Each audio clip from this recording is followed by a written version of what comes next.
اہل سنت مولانا شاہ امام احمد رضا فاضل بریلوی، جب انسان اس حد تک جاتا ہے نا دین کی خدمت پہ، پھر اللہ تعالیٰ اس کی حفاظت فرماتا ہے، پھر اللہ اسے کرامات بھی عطا فرماتا ہے۔ ان کی بے شمار کرامات تھی۔ ایک نواب صاحب تھے جودن پور کے رہنے والے،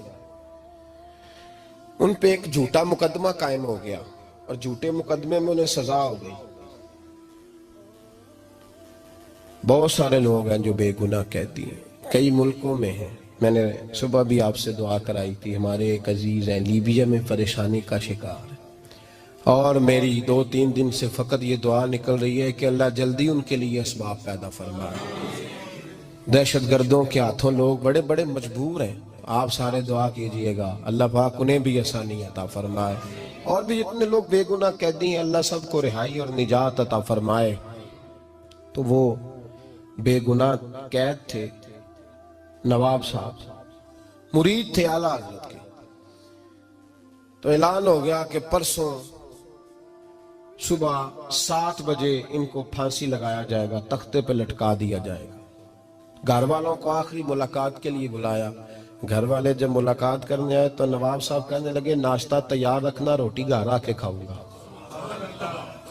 ناشتہ تیار رکھنا، روٹی سویرے ہاں گھر آ کے کھاؤں گا۔ منم غلام علی حیدری ام قادری دم سے احمد رضا کا میزنم، تیار رکھنا، روٹی گھر کھاؤں گا۔ انہوں نے کہا جناب آپ کی پھانسی ہے سویرے۔ انہوں نے کہا میں کہہ رہا ہوں روٹی گھر آ کے کھاؤں گا۔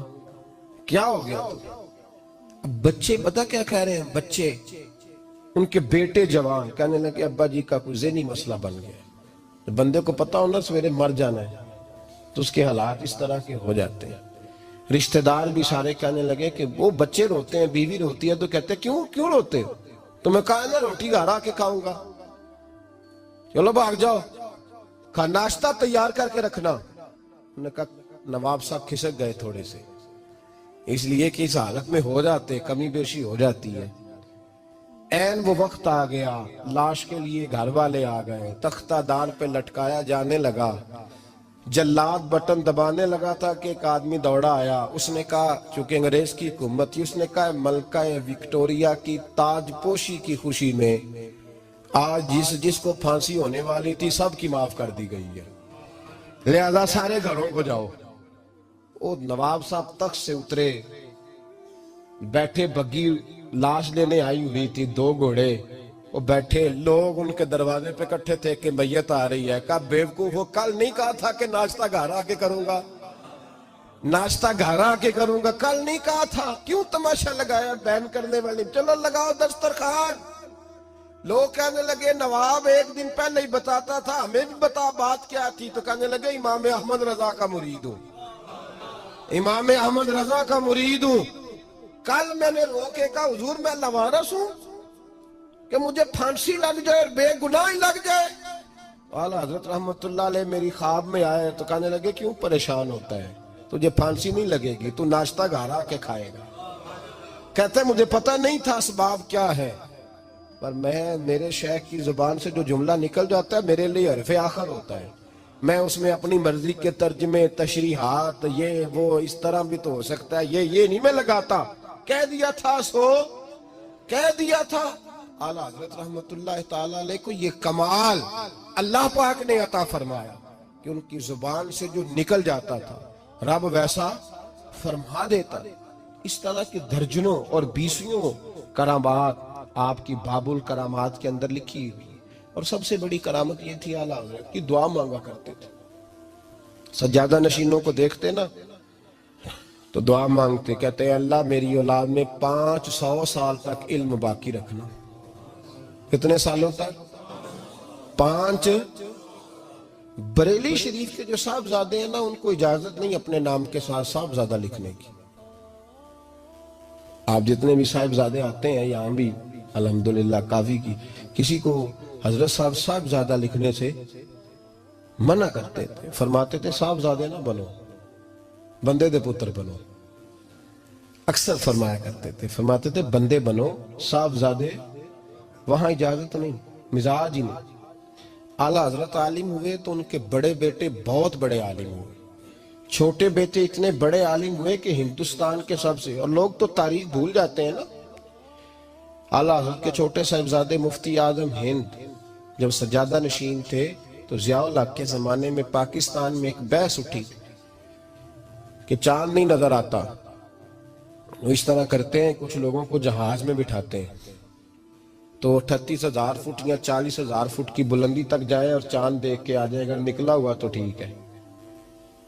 اب اس پر بحث ہونے لگی علماء کے کہ جائز ہے کہ نہیں، اوپر جا کے دیکھ آتے ہیں عید کا یا رمضان کا چاند۔ تو جب کوئی مسئلہ حل نہ ہوا تو پھر بریلی شریف حضور مفتی اعظم کے پاس فتویٰ بھیجا گیا۔ تو چھوٹے بیٹے اتنے بڑے مفتی تھے کہ انہوں نے کہا نبی پاک صلی اللہ علیہ وسلم نے چاند دیکھنے کا حکم دیا ہے، ڈھونڈنے کا اور پیچھے جا کے پکڑنے کا حکم نہیں دیا، وہ پکڑ کے لاؤ کدھر ہے۔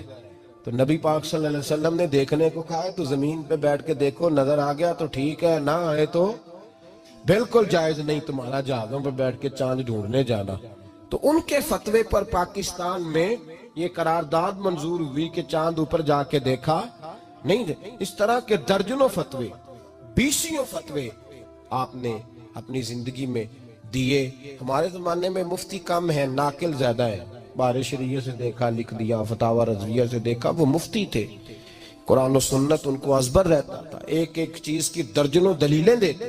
امام احمد رضا فاضل بریلوی اتنے بڑے ولی تھے، اتنے بڑے کامل ولی تھے کہ ان کی اولاد میں بھی اللہ نے اس سلسلے کو جاری و ساری رکھا، اور وہ ترتیب کے ساتھ پہلے ان کے بڑے صاحبزادے، پھر چھوٹے، ان کے جو پوتے تھے نا ہمارے حضرت کے والد مولانا ابراہیم رضا خان، بہت بڑے مفسر تھے، بڑی مضبوط تفسیر قرآن پاک کی لکھی، اگرچہ مکمل نہ ہو سکی، وصال کر گئے، لیکن بہترین عالم تھے، مصنف تھے، مفسر تھے۔ اور سب سے بڑھ کر یہ تھا کہ جس طرح مدرسہ انہوں نے چلایا ہے تاریخ میں مثال نہیں ملتی۔ استادوں کی تنخواہیں دینے کے لیے قحط ہو گیا، جب پاکستان بنا ہے تو حالات خراب ہو گئے، وہاں دنگا فساد تھا، تو لوگوں نے کہا کہ 6 مہینے کے لیے علماء مدارس بند کر دیں، چھٹیاں دے دیں، نہ چندہ ہے نہ کچھ دینے کو ہے۔ تو مفسر اعظم نے اپنی زوجہ کا سارا زیور بیچ دیا، گھر کی ہر چیز بیچ دی، یہاں تو مدرسے کے نام پر کوٹھیاں بن رہی ہیں نا، بیچ دی ہر شے، اور بیچ کر اساتذہ کی تنخواہوں کو مکمل کیا، لنگر پکائے۔ لوگوں نے کہا آپ ایسا کیوں کر رہے ہیں؟ فرمایا میرے دادا نے بنایا تھا تو میں پیچھے نہ چلوں۔ پھر اس کے بعد ہمارے حضرت ازہر یونیورسٹی سے فاضل، اور حضور تاج الشریعہ کا کمال یہ ہے کہ میرے مصطفیٰ کریم نے فرمایا ولی وہ ہے چہرہ دیکھو تو رب یاد آئے، اور میں نے اپنی آنکھوں سے وہ لوگ دیکھے ہیں جنہوں نے صرف میرے حضرت کا دیدار کیا ہے اور اللہ اللہ کہتے دور بھاگتے نظر آئے، ان پر وجدانی کیفیات طاری ہو۔ اور اس کے بعد بھی حضرت کے صاحبزادے بہت بڑے عالم، بھتیجے، بھانجے، نواسے، پوتے، اپنے خاندان میں علم دین کو راسخ کیا ہے۔ بھائیو، ہمارے بزرگوں نے بہت بڑے کارنامے سر انجام دیے۔ مجبوری یہ ہے ہم لوگوں نے نہ کبھی اپنے بزرگوں کو پڑھا ہے، نہ سیکھا ہے، نہ اس طرف توجہ فرمائی ہے۔